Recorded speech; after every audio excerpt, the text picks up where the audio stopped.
आप सभी को यहाँ पे स्वागत करते हैं। और मुझे लगता है कि आज ये प्रेस कॉन्फ्रेंस हम लोगों को इसीलिए भी बुलाना पड़ा क्योंकि सड़कों में जिस तरह से बीजेपी के लोग नारे लगा रहे हैं और जिस तरह से मशाल जुलूस निकालने का काम कर रहे हैं, केवल और केवल ड्रामा कर रहे हैं ये लोग।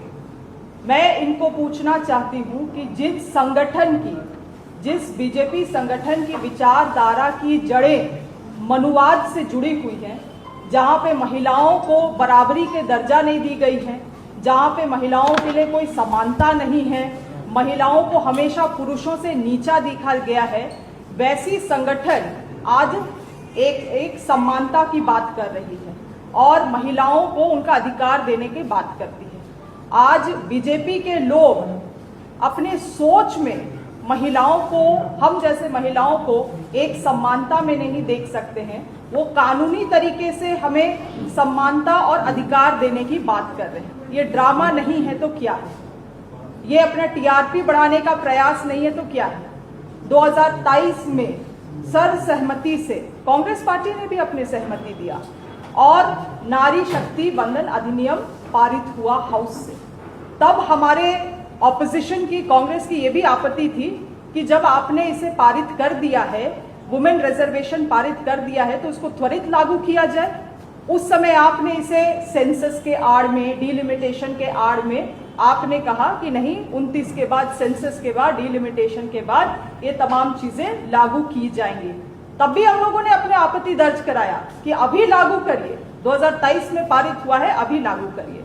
कोई भी सरकार, केंद्र सरकार जब कानून बनाती है तो एक गैजेट नोटिफिकेशन जारी किया जाता है। 3 साल हो गए इस कानून को बने हुए, आज तक इन्होंने गैजेट नोटिफिकेशन 3 साल में इन्होंने लागू नहीं किया।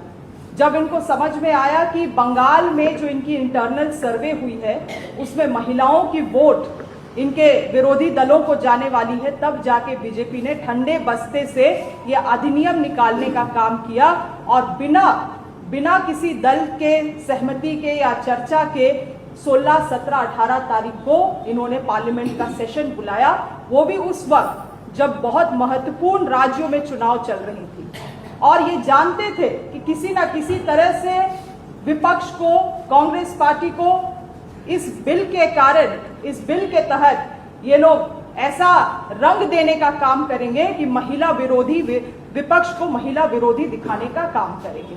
और इनका ये शुरू से ही प्रयास रहा कि महिलाओं को हमेशा एक हथियार के रूप में, महिलाओं के आड़ में बहुत सारी चीजें चलाकी और राजनीति करने का इनका षड्यंत्र शुरू से ही चलता आया है और वो इस अधिनियम में भी हम सबों ने देखने का काम किया। आज हम लोगों को चिंता इस बात की है कि 2023 में आपने जो अधिनियम को लागू किया है, आप कांग्रेस पार्टी मांग करती है कि आप तुरंत उस अधिनियम को लागू करिए, तुरंत आप महिला आरक्षण दीजिए, अभी इसी वक्त दीजिए। सभी सर्वसम्मति से पारित कर दी गई है तो आप इसको फिर से क्यों डिलिमिटेशन के आड़ में आप इसे और गोल और ज्यादा कठिन बनाने का काम कर रहे हैं? और अब आपको नहीं लग रहा है कि सेंसस की आवश्यकता है? 2023 में तो आप कह रहे थे कि सेंसस की आवश्यकता है, मगर अब आप कह रहे हैं कि नहीं, 2011 के ही सेंसस से काम चल जाएगा। तो फिर तब 2023 में आपने क्यों कहा? किस चीज से आप बचना चाहते हैं? जातिगत जनगणना से? ओबीसी महिलाओं को उनके अधिकार देने से? कांग्रेस को आप महिला विरोधी बता रहे हैं, वो पार्टी जिसने शुरुआती से ही महिला अध्यक्ष भी, चाहे एनी बेसेंट हो, सरोजनी नायडू हो, तमाम लोग जो महिला अध्यक्ष रही हैं। प्रधानमंत्री, देश का पहला प्रधानमंत्री किसी ने दिया महिला, तो वो कांग्रेस पार्टी था। मैं उन चीजों में जाना नहीं चाहती हूं कि हम लोगों ने क्या किया क्या नहीं किया है, इतिहास गवाह है। मगर जिस तरह से आपने महिलाओं को आगे करके ये गंदा ड्रामा रचने का काम किया है, महिला आपको बिल्कुल भी माफ नहीं करेगी। इस तरह से महिलाओं को आप हमेशा आगे करके अपने राजनीतिक रोटी सेकते हैं। चालाकी से देश नहीं चलता है, संविधान से देश चलता है और जनता की संविधान में जो आस्था है